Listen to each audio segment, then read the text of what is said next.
పిల్లలు, ఒకసారి ఆడుతూ ఆడుతూ ఎలాంటి పొరపాట్లు జరుగుతాయంటే అవి మనని తర్వాత చాలా ఇబ్బంది పెట్టేస్తాయి. ఇవాళ మనం వినబోయే కథ అలా ఆడుతూ ఆడుతూ చేసిన ఒక పొరపాటు గురించి. ఢోలక్పూర్ లో ఒక చిన్న పాప తన కుటుంబంతో కలిసి ఉండేది. తను చాలా అందంగా ఉండేది. ఇంట్లో వాళ్లతో పాటు ఊళ్ళో వాళ్ళంతా కూడా మున్ని అని పిలిచేవారు. ఒకరోజు ఏం జరిగిందంటే, చల్లటి నీళ్లతో స్నానం చేసి వచ్చి మున్ని ఇంటి బయట మంచం మీద జుట్టు విరబోసుకుని పడుకుని తన జుట్టు ఆరబెట్టుకుంటోంది. అలా ఉండగా తనకి నిద్ర వచ్చేసింది. అప్పుడే అక్కడికి ఒక పాము పిల్ల తిరుగుతూ వచ్చి తను ఆరబెట్టుకుని పడుకున్న జుట్టులోకి దూరిపోయింది. తడిగా ఉన్న ఆ జుట్టులో పాముకి చల్లగా ఉంది. తనకి కూడా నిద్ర వచ్చేసింది. కాసేపటి తర్వాత మున్ని తల్లి వచ్చి మున్నిని నిద్ర లేపింది. మున్ని, ఏ మున్ని, లే, జుట్టు విరబోసుకుని పడుకున్నావా? ఇలారా, జడ వేస్తాను.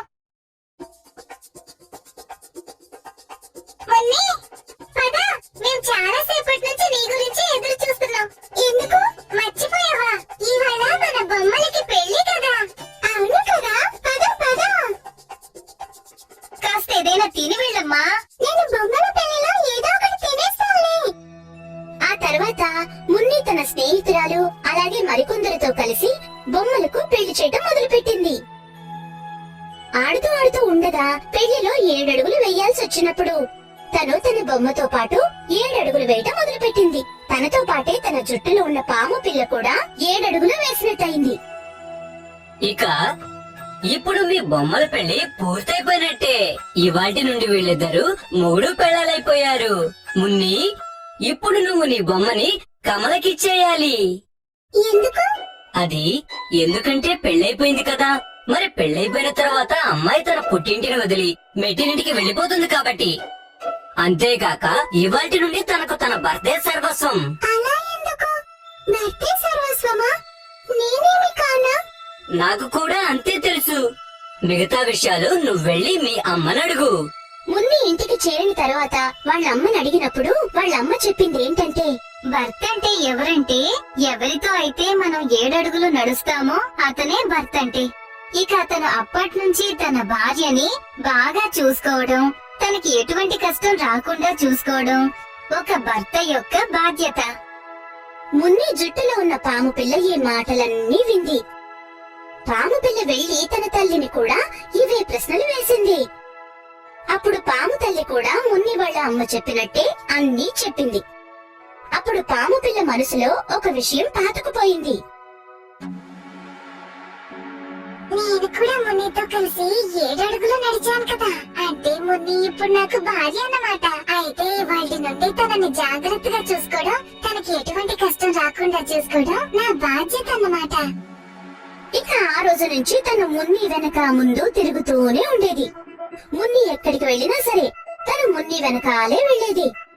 ఒకవేళ ఎవరైనా తనని బాధ పెట్టాలని చూస్తే,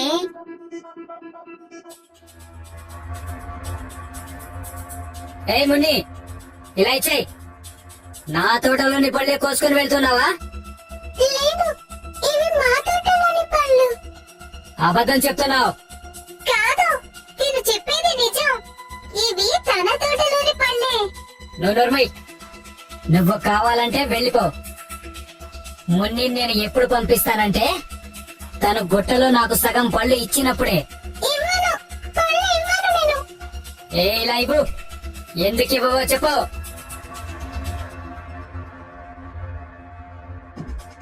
బాబు బాబు బాబు, కాపాడండి కాపాడండి. నన్ను క్షమించు మున్ని, నన్ను క్షమించు. పొరపాటు అయిపోయింది. సరే సరే, వెళ్ళిపో.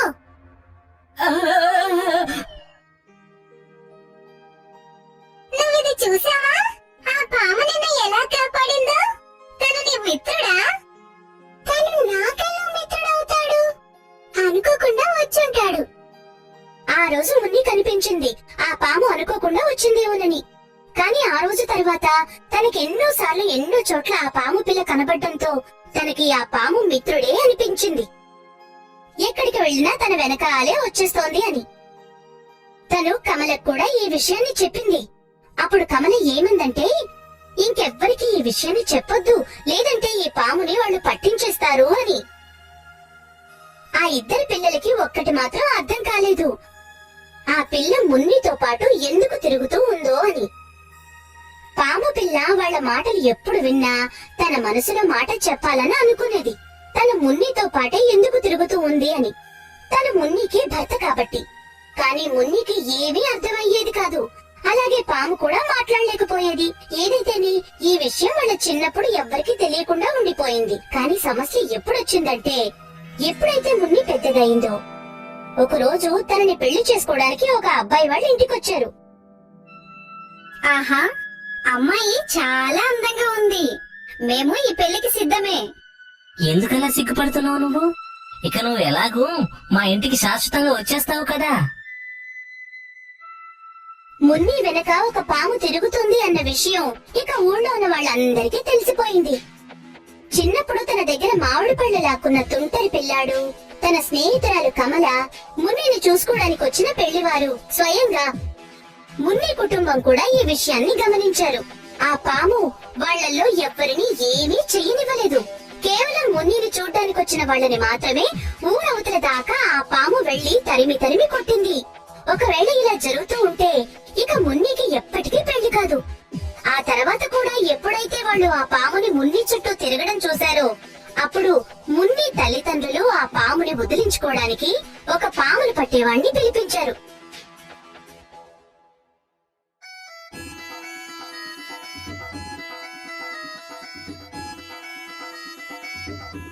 ఎవరు నువ్వు? మా అమ్మాయి వెంట ఎందుకు పడుతున్నావు? భయపడకు, తను ఏదో చెప్పాలని అనుకుంటోంది. చెప్పు, మా పిల్ల వెంట ఎందుకు పడ్డావు? భర్తవా? నువ్వు ఎవరికి భర్తవి? ఎలా? అది పెళ్లి కాదు, పిల్లలు ఆడే ఆట. నువ్వు బలవంతంగా 7 అడుగులు నడిచేస్తే దాన్ని పెళ్లి అని అనరు. మాట్లాడకుండా ఇక్కడి నుంచి వెళ్ళిపో. నువ్వు మా అమ్మాయిని అంత సులువుగా వదలవు.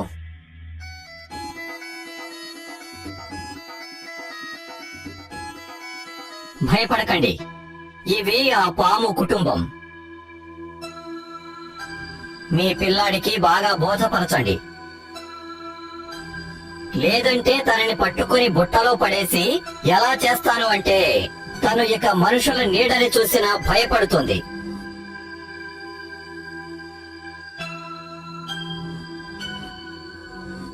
Bye bye.